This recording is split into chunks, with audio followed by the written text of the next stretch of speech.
Hades, guardián de los infiernos, señor del reino bajo tierra, rey de los muertos, una de las divinidades más poderosas de todo el panteón clásico, teniendo solo poder ante su hermano Zeus. Debido a su papel de señor de los muertos, Hades rara vez abandona los infiernos para visitar la tierra, por lo que pocas veces se mezclan los asuntos de los mortales.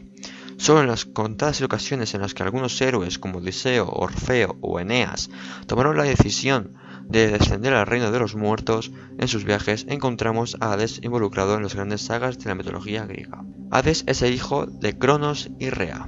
Crono, temeroso de correr la suerte que él mismo había dispensado a su propio progenitor, tomó la decisión de ir devorando a todos sus hijos a medida que estos iban naciendo, de modo que ninguno de ellos pudiera desafiarle y arrebatarle el poder de una vez llegado a la edad adulta. De este modo, el pequeño Hades fue engullido por el poderoso Cronos. Sin embargo, Zeus, otro de los hijos de Crono y Rea, consiguió sobrevivir gracias a un engaño de su madre Rea, y al llegar a la edad adulta desafió y derrotó a su padre Crono, librando a todos sus hermanos de las entrañas de Crono. De este modo, Hades quedó libre y se unió a su hermano Zeus en su lucha contra los titanes, para hacerse con el control del mundo, la guerra conocida como la titanomaquia. El dios Hades poseía un arma única, forjada por los cíclopes en las fraguas de las entrañas de la tierra, un casco de invisibilidad, oculto gracias a los poderes de este artefacto, logró infligir grandes daños a sus enemigos. Tras la victoria de Zeus, este decidió repartir el universo con dos de sus hermanos.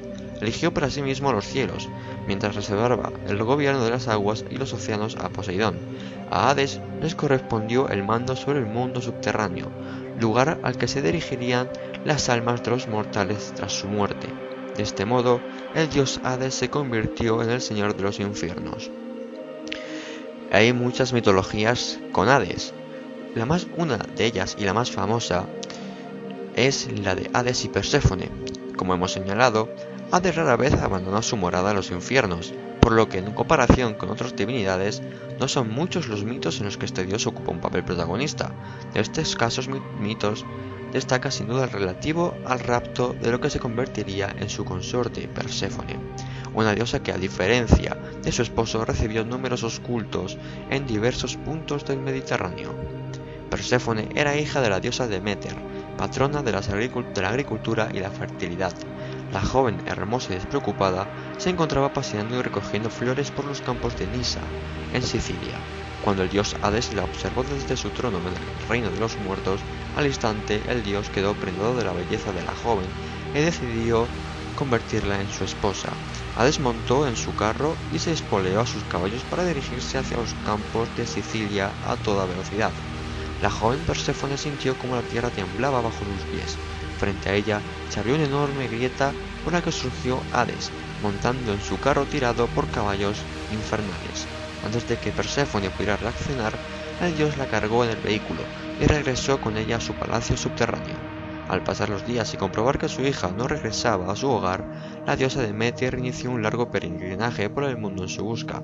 Pese a que consultó todos los dioses y hombres que se cruzó en su camino, ninguno pudo darle noticias alguna del paradero de la joven Perséfone. La diosa, enfurecida por la desaparición de su hija, retiró sus favores a la tierra y la condenó de este modo a un invierno eterno.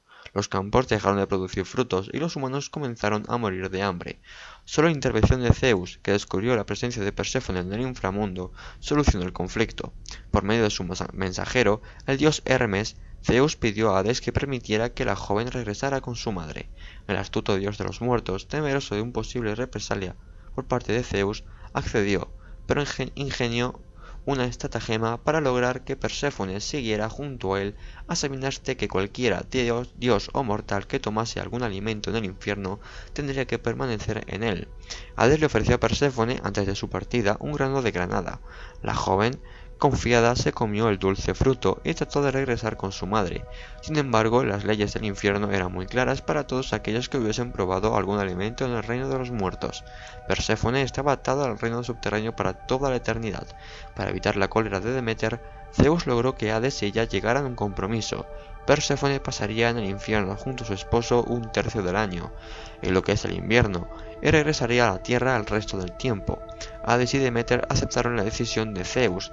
De esta manera explicaban los antiguos griegos la sucesión de las estaciones.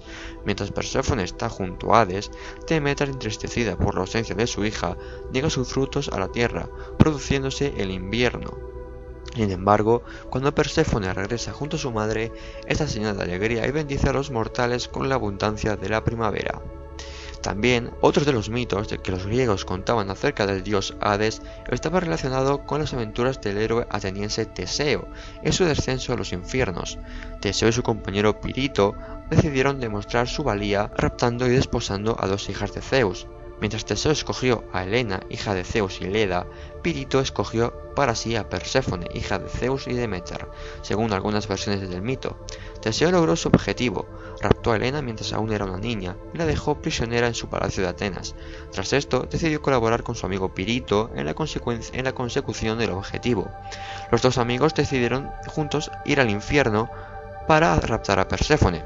Sin embargo, el dios de los muertos conocía sus intenciones de raptar a su esposa, por lo que, fingiendo que les ofrecía una cálida acogida en su morada, les pidió que tomaran asiento en sus sendos tronos. En el momento en el que los dos héroes se sentaron, enormes serpientes surgieron del suelo y se enroscaron en torno a los dos compañeros, aprisionándolos. Otras fuentes cuentan que el héroe quedó aprisionado al sentarse en una roca para descansar y no poder levantarse de esta, mientras Pirito era arrastrado a las profundidades del infierno por las furias.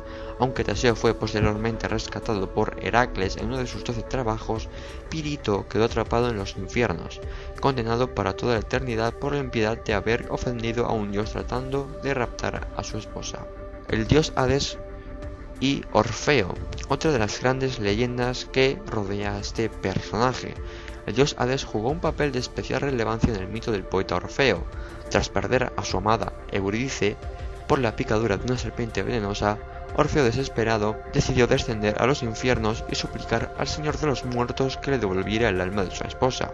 El camino a los infiernos no resultaba sencillo para un simple mortal. El poeta tuvo que convencer al barquero Caronte para que le ayudase a cruzar en su embarcación al río que separaba el mundo de los vivos del de los muertos, y una vez allí, dormir con el sonido de su lira al gigantesco cancerbero, el guardián de las puertas del reino de las sombras. Tras superar estos obstáculos en su camino, Orfeo consiguió que el dios Hades le recibiera en su palacio, a sabiendas de que el rey del inframundo era implacable en lo relativo al destino de las almas. Orfeo decidió utilizar el único arma en cuyo manejo sabía poseer una maestría absoluta, su lira. Con su canto y el sonido de este instrumento musical, Orfeo logró ablandar el corazón de Hades. El dios, conmovido por la belleza del canto de Orfeo, le concedió que regresara al mundo de los vivos llevándose consigo el alma de Eurídice. Sin embargo, le puso una condición al poeta.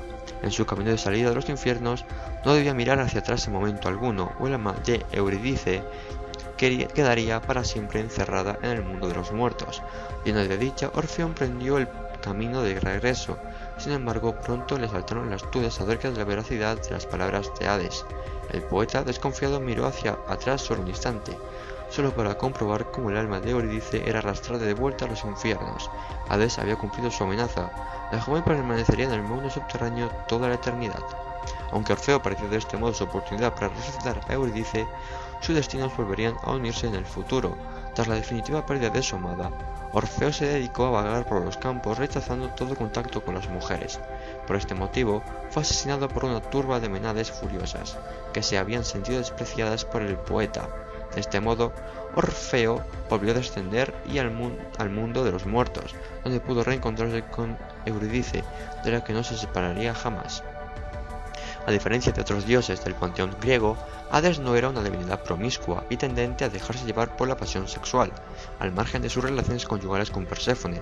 Las fuentes antiguas únicamente citan los escarceos amorosos de este dios. La ninfa Mente, que habitaba a las orillas del río Zócito, sufrió un intento de violación a manos del rey de los infiernos. Sin embargo, este no pudo llegar a culminar el acto debido a que Perséfone, celosa, convirtió a la ninfa en una planta de menta. La ninfa Leuce, que a su vez también había sido víctima de la presión sexual de este dios, fue convertida en un sauce blanco, bien por castigo de la celosa Perséfone, bien por iniciativa del propio Hades.